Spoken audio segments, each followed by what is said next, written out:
Hi everyone. In this video I'm going to explain how we can compute the inverse of a matrix over a finite ring in Python using NumPy. Keep in mind at the time of making this video in 2022, NumPy does not have a built-in function for computing such matrices. Computing the inverse of a matrix over a finite ring has different application. In particular, this is important in cryptography since some crypto systems like Hill Cipher use this for decryption. If you are using it for a different reason, please let me know in the comment section since I'm curious to know about its various applications. This video has two components. Firstly, it has a theoretical component, and in this component we are going to answer two important questions. How do we define an invertible matrix in general? So not just over real numbers, but maybe finite ring, and how do we find the inverse of a matrix over a finite ring. And then secondly, we are going to translate these ideas into running code in Python.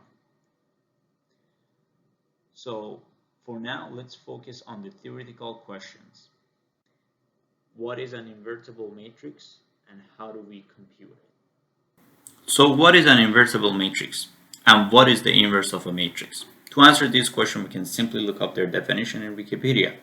You might already be familiar with these definitions, but they will become relevant to finding the inverse of a matrix over a finite ring.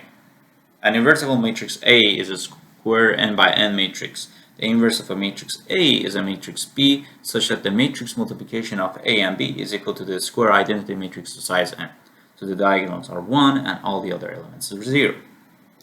This definition is universal. In other words, over a finite ring, finite field, infinite ring, or whatever the case might be, this definition is true.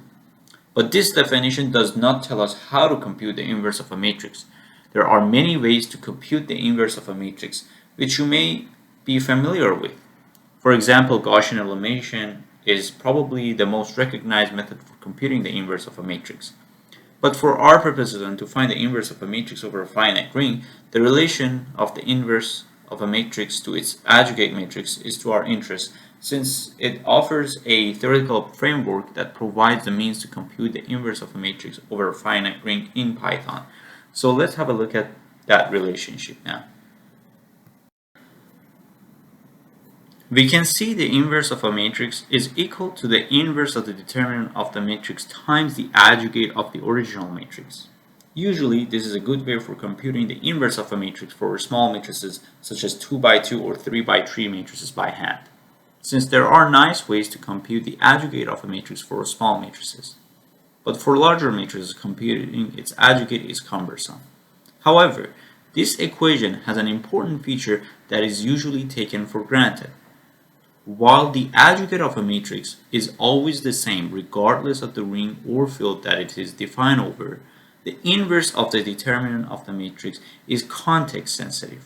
Conventionally, most of the times, we work with matrices over real numbers.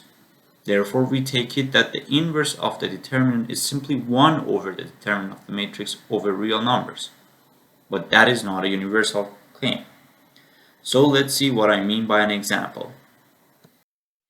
So as an example, consider the following matrix. This is a 3 by 3 matrix, and I have already computed the determinant of this matrix. You can check it out for yourself, but we will see it in a minute in Python. The determinant is number 9. Now the question that we are interested in is, what is the inverse of the determinant of this matrix? Now here is an even more important question. Over what ring? What is the ring that we are working with? Is it the real numbers, integers, rational, or the ring of integers, modulo and integers such as 11, 26, or something similar? Depending on the answer to this question, the inverse of the determinant of this matrix could take on different values. So here are a few cases to consider. We start with an easy example. The inverse of 9 over real numbers is 1 over 9. And we can check that this is actually the case by multiplying 9 and 1 over 9 to get 1. Now, as another example, suppose we are working over Z11, the ring of integers modulo 11. The inverse of 9 in this case is not 1 over 9, which is equal to 0.111, and continuing over real numbers. It is okay to use the same notation and write things like 1 over 9 equal to 9 to the power of negative 1, and specifying the ring that we are working with, in this case Z11. In this case, the inverse of 9 is actually 5. Why is it equal to 5? Because 5 times 9 is equal to 45, and 45 is congruent to 1 modulo 11, meaning when we divide 45 by 11, the remainder is equal to 1.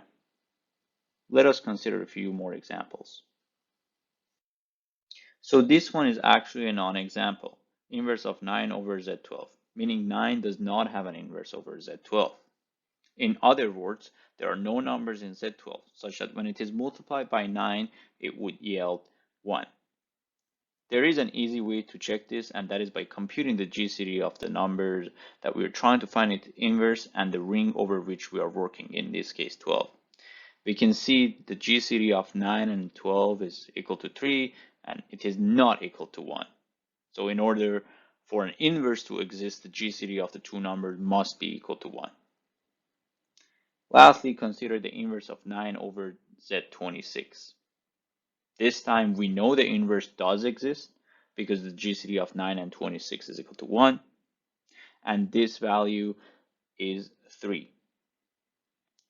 Again, why is it 3? Because 9 times 3 is equal to 27, and 27 is congruent to 1 in mod 26, meaning when we divide 27 by 26, the remainder is, of course, number 1.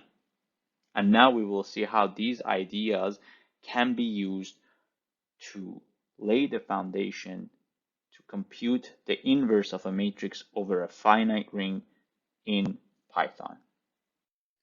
In the NumPy package of Python, and at the time of recording this video, there are no methods for computing the aggregate matrix, but NumPy does provide the functionality for computing the inverse of a matrix and its determinant. NumPy computes the inverse over real numbers, but we can use this information to compute the aggregate matrix by rearranging the terms in this equation, as it can be seen. So while the NumPy package does not provide a method for computing the aggregate matrix, it is possible to retrieve this information. Then we can use the same equation in the first line to compute the inverse of a matrix over a finite ring by correctly computing the inverse of the determinant in the ring of interest and multiplying it by the aggregate matrix that has already been found.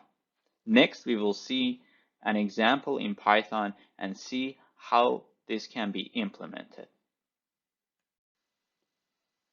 So at this point, now that we've seen the theoretical components to finding the inverse of a matrix over a finite ring, we are ready to implement it in Python. So first, we need to import the NumPy package in Python, and then we define our matrix as we've seen in the slides.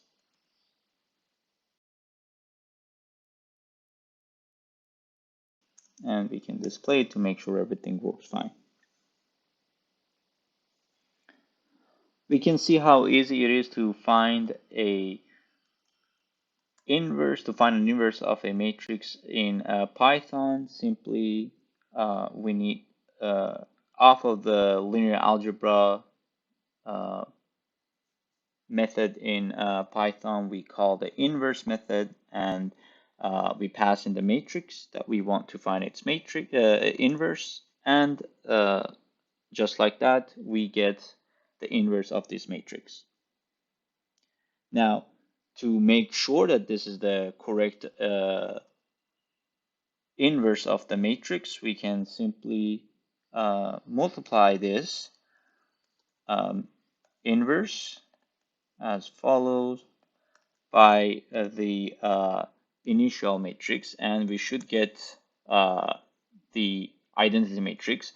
We see these are not quite 0, but that's fine.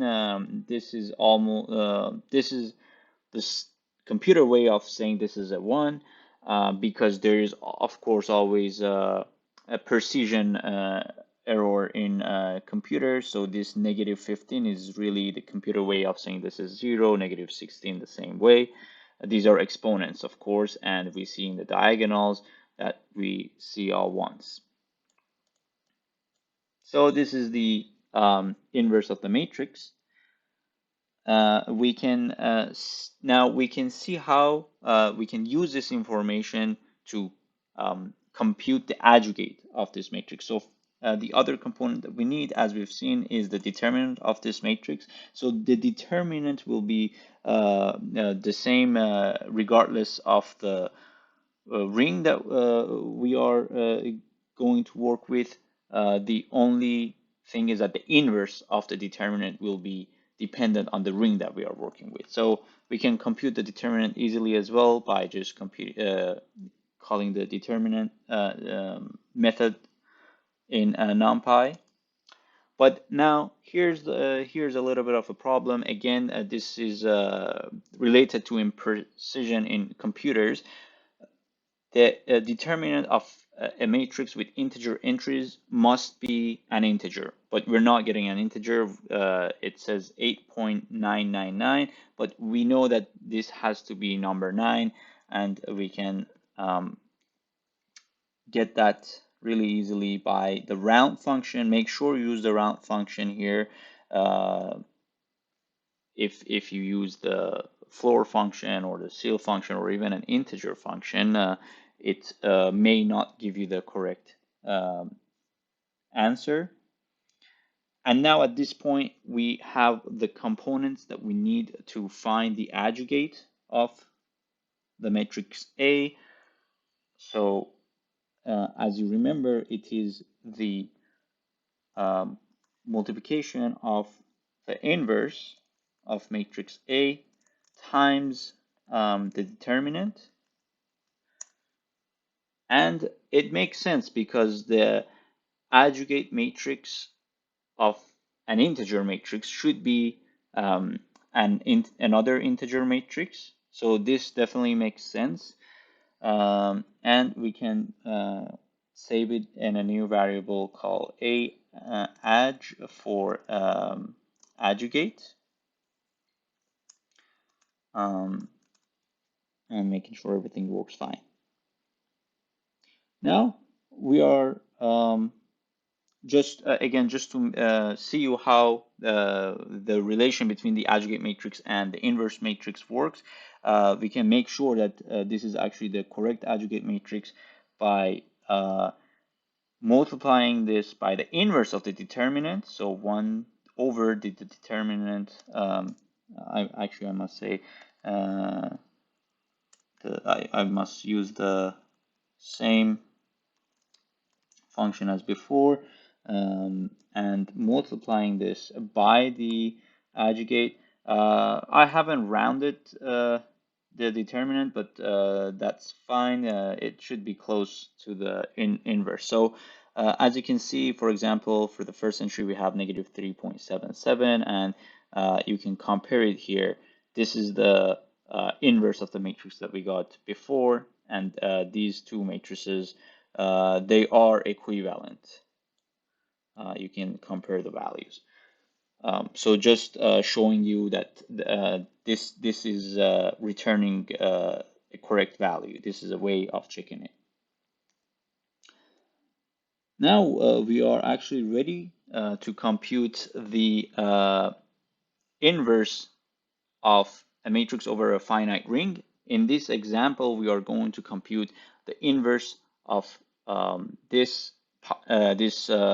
matrix, I must say, over Z26, or the ring of integers modulo 26.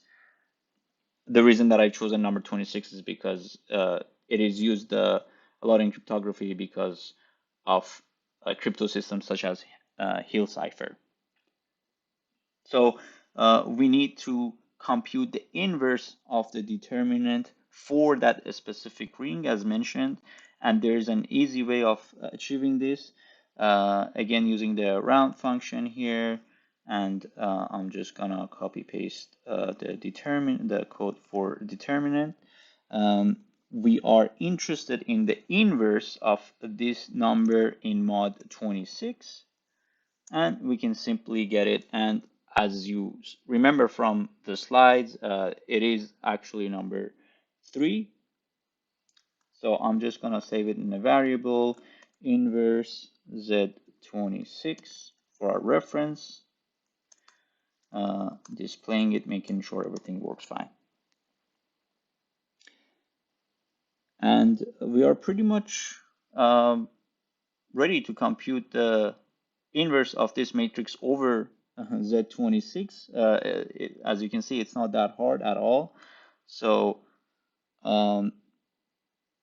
we can multiply this number that we got, the inverse of the determinant, over Z26 times the adjugate matrix that we had already computed. Again, saving it in a new variable. This time we call it A inverse Z26. Oh, I must have mislabeled my variable. So this is the determinant.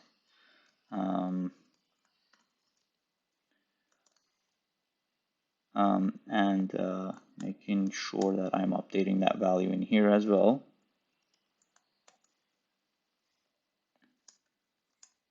And hopefully this should work fine.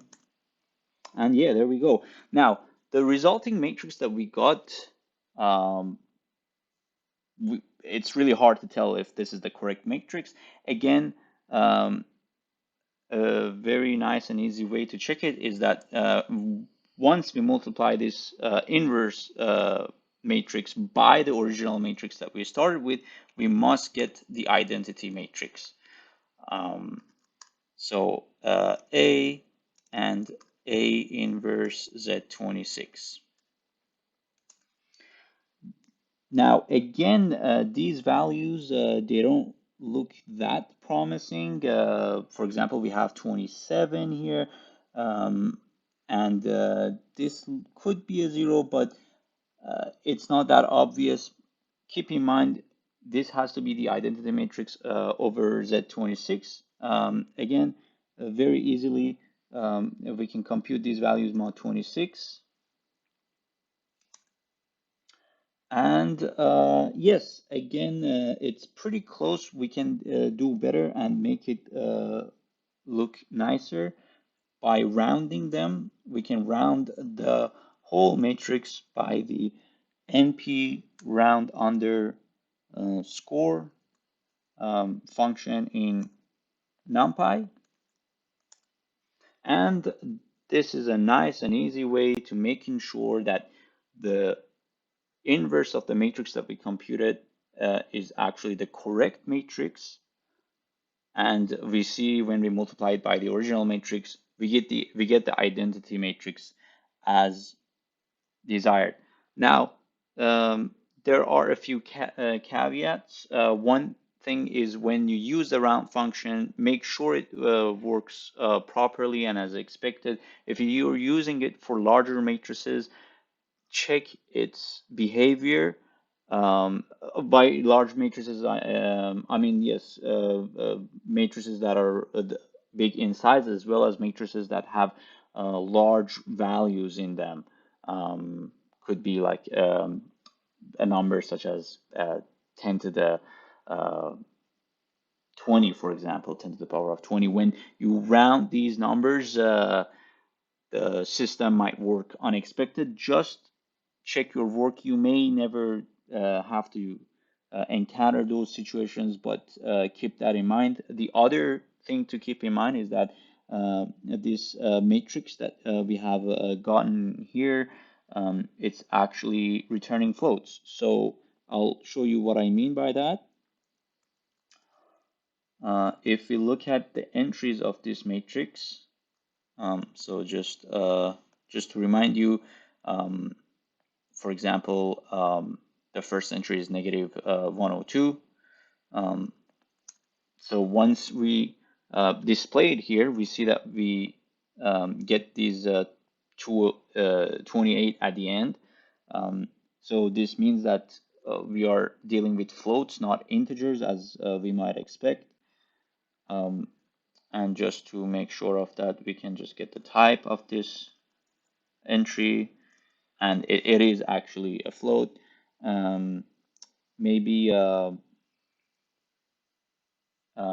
little bit unfortunate situation is that even if you use the NumPy round underscore, you still get, I must say, a float. So we can get the first entry.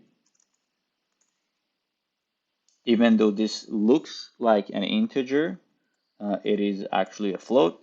So the fix is to cast these matrices as integers, and there's an easy way.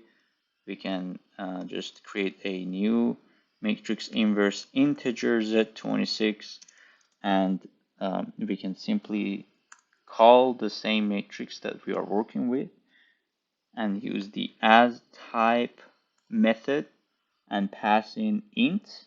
This will give us a matrix with integer values. So I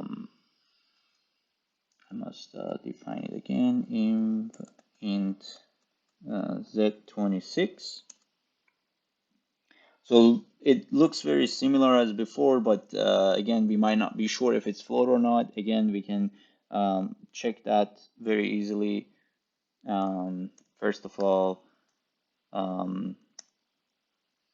if we pass in, we are looking at the first entry, we see we get number negative 102 as before, and to make sure, we can simply pass in this in the type command, and we see here that we get an integer, which is what we wanted. And also you might be interested to get these values in mod 26 as in a number between 0 to 25, so it looks nicer. Again, that can be done very easily. You can simply ask for these numbers in mod 26 by the following command very easily. So very nice and easy. We get all of these values as integer in mod 26 value between 0 to 25, and still has the same property. This is the same inverse matrix as before. It's just these are congruent matrices. So still, if you want to check your work, we can multiply them, MP matrix multiplication, pass in this, and the initial matrix. Again, we have to compute these values mod 26, and you can see that we get the identity matrix as before. So with this, we saw how we can compute the inverse of a matrix over a finite ring in Python. We covered the theoretical component, and we saw how it helped us to implement it in Python and use that information to find the aggregate matrix, the inverse of a determinant over the specified ring, the correct ring that we are interested in, and we can use all this information to compute the inverse of a matrix over the ring of our interest. I would like to thank you for watching this video.